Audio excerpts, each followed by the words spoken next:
Hello नमस्कार आदाब में भी दोस्तों, बिहार में करोड़ों का नया चमचमाता पुल पहली ही बारिश में वाटरफॉल बन गया। तो नोएडा की गगनचुंबी हाई राइज बिल्डिंग में आग लगी तो फायर ब्रिगेड की गाड़ी होली की पिचकारी लेकर पहुंच गई। दिल्ली में पानी की किल्लत का ऐसा साइंटिफिक रीजन आया है जिसे सुनकर आइंस्टीन भी अपनी थ्योरी बदल ले। और देश में पेपर लीक के खिलाफ प्रोटेस्ट करने वालों को कॉकरोच समझकर रोकने की तैयारी है। तो उधर अमेरिका से डोनाल्ड ट्रंप कह रहे हैं कि उन्होंने भारत से तगड़ा मुनाफा कमा लिया है। क्या हमारा इंफ्रास्ट्रक्चर, हमारी राजनीति और हमारी मीडिया सब सच में भगवान भरोसे चल रही है क्या? चलिए कड़वे सच को थोड़े कड़वे मजाक के साथ डिकोड करते हैं।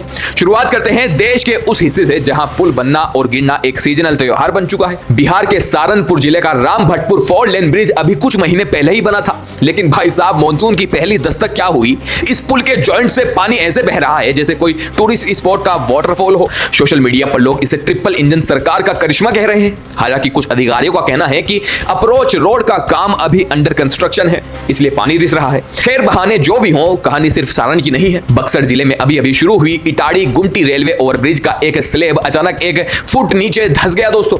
जनता सोच रही थी कि पुल पर गाड़ियां चलेंगी, पर यहां तो पुल खुद ही नीचे चलने लगा है दोस्तों। और हमारे ठेकेदारों का कॉन्फिडेंस लेवल देखना है तो यूपी के आगरा चलिए। यहां एक रेजिडेंशियल एरिया में सीमेंट की पक्की सड़क धंस गई और एक ट्रैक्टर ट्रॉली उसमें समा गई। ठेकेदार साहब का लॉजिक तैयार होगा, सर ट्रॉली ओवरलोड थी। मतलब सड़क इतनी मजबूत बनाई थी कि इस पर फाइटर प्लेन लैंड कर जाए, पर इस कमबख्त ट्रैक्टर ने सारा गेम बिगाड़ दिया। पुल और सड़क से थोड़ा आगे बढ़ते हैं तो देश के सबसे तेजी से बढ़ते शहर नोएडा की हालत देख लीजिए। सेक्टर 74 की एक सोसाइटी की 12वीं मंजिल पर आग लगी। फायर ब्रिगेड की पहली गाड़ी आई तो उसका पानी सिर्फ 6ठी मंजिल तक पहुंच पाया। हाई राइज बिल्डिंग आसमान छू रही है और हमारे पास शुरुआती इंतजाम होली की पिचकारी जैसे हैं। बाद में जब हाइड्रोलिक मशीन आई तब जाकर आग पर काबू पाया गया।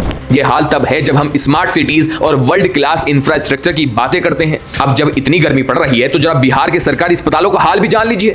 सोशल मीडिया पर एक वीडियो वायरल है जहां इमरजेंसी वार्ड में एसी लगे तो हैं पर चल नहीं रहे।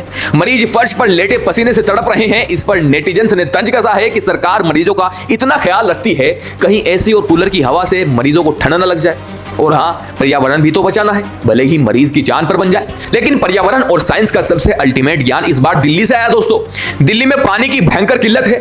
यमुना का वाटर लेवल डाउन है, जनता बूंद बूंद को तरस रही है। जब दिल्ली की मुख्यमंत्री रेखा गुप्ता से इस पर सवाल हुआ तो उन्होंने एक बेहद क्रांतिकारी थ्योरी दी। उन्होंने कहा जब पानी आता है तो इतनी भीषण गर्मी में भाप बनकर उड़ जाता है, इसलिए पानी की कमी है। पानी की कितनी दिक्कत अभी हो रही है आजकल के समय में, जब इतनी भरी गर्मी पड़ रही है। पानी हमारा जो आता है वो इवेपोरेट हो जाता है बीच में कुछ पानी, तो उसके कारण शॉर्टेज हो जाता है। वाह, मतलब दिल्ली का पानी पाइपलाइन और नलों में आने से पहले ही इवेपोरेट हो जा रहा है। इस लॉजिक के बाद कांग्रेस और बाकी विपक्षी नेताओं को बैठे बिठाए मुद्दा मिल गया। वैसे ग्राउंड रियलिटी यह है कि दिल्ली का इंफ्रास्ट्रक्चर पुराना हो चुका है, पानी का डिस्ट्रीब्यूशन खराब है, लेकिन ठीकरा सीधा सूरज देवता पे फोड़ दिया गया। इसी गर्मी और पर्यावरण को ठीक करने के लिए बीजेपी ने एक बड़ा ही भावुक कैंपेन शुरू किया, एक पेड़ मां के नाम। केंद्रीय मंत्री नितिन नवीन दिल्ली के नेहरू पार्क में बकायदा रंगोली से सजे गड्ढे में पौधा लगाते दिखते हैं। मीडिया थी, कैमरे थे, सब बढ़िया था, लेकिन सोशल मीडिया पर लोग पूछ रहे हैं कि भाई मां के नाम पर एक पौधा तो हेडलाइन बन जाता है, पर जो पूरे के पूरे जंगल सेठ जी यानी बड़े बिजनेसमैन को सौंप दिए जाते हैं उसका क्या? डिफोरेस्टेशन और गर्मी के इस दौर में ये फोटो ऑफ वाले ड्राइव्स कितने कामयाब होते हैं ये तो वक्त बताएगा दोस्तों।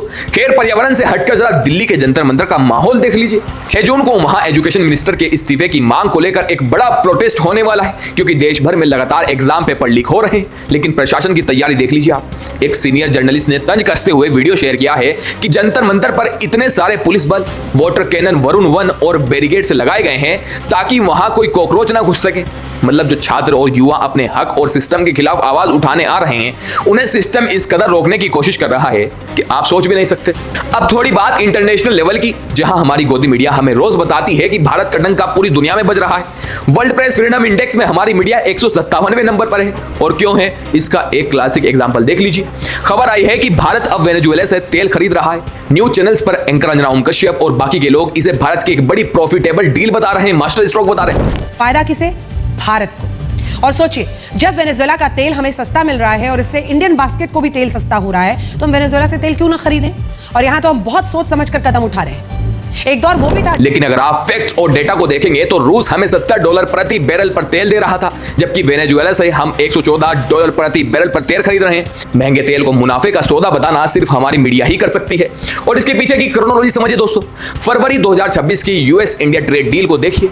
अमेरिकी राष्ट्रपति डोनाल्ड ट्रंप का एक बयान वायरल हो रहा है, जिसमें वो सीना ठोक कर कह रहे हैं कि सालों तक भारत ने अमेरिका के साथ ट्रेड में फायदा उठाया, लेकिन अब हम भारत से भारी मुनाफा कमा रहे हैं। एक्सपर्ट्स का मानना है कि अमेरिका के दबाव में आकर भारत ने रूस और ईरान जैसे पुराने दोस्तों से रिश्ते थोड़े ठंडे कर लिए हैं और महंगे अमेरिकी एनर्जी प्रोडक्ट्स खरीदने को मजबूर हुआ। क्या यह हमारी मजबूत विदेश नीति है या फिर कोई डिप्लोमेटिक प्रेशर? तो दोस्तों, ट्रेन की खिड़की पर लटके उस बॉक्स से लेकर हवा में उड़ते दिल्ली के पानी तक और कागजों पर बने मजबूत पुलों से लेकर हमारी मीडिया की हेडलाइंस तक, आपको क्या लगता है कि हम एक डेवलपिंग नेशन की तरफ आगे बढ़ रहे हैं क्या, या फिर हेडलाइंस और फोटो ऑप में ही सब कुछ चमकाया जा रहा है?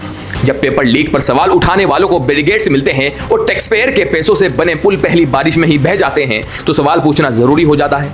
आपको क्या लगता है, इसमें सबसे बड़ी गलती किसकी है? सिस्टम की या ठेकेदारों की, या हमारी, जो हम इन जरूरी मुद्दों को भूलकर रील्स में खो जाते हैं? मुझे कमेंट सेक्शन में अपनी राय जरूर बताइए। अगर आपको ये वीडियो इन्फॉर्मेटिव और लॉजिकल लगी हो तो इसे अपने दोस्तों के साथ शेयर जरूर करें। जल्दी लौटूंगा बड़ी बड़ी अपडेट्स के साथ, छोटी छोटी वीडियो के साथ, ताकि आप बोर भी ना हो। जय हिंद।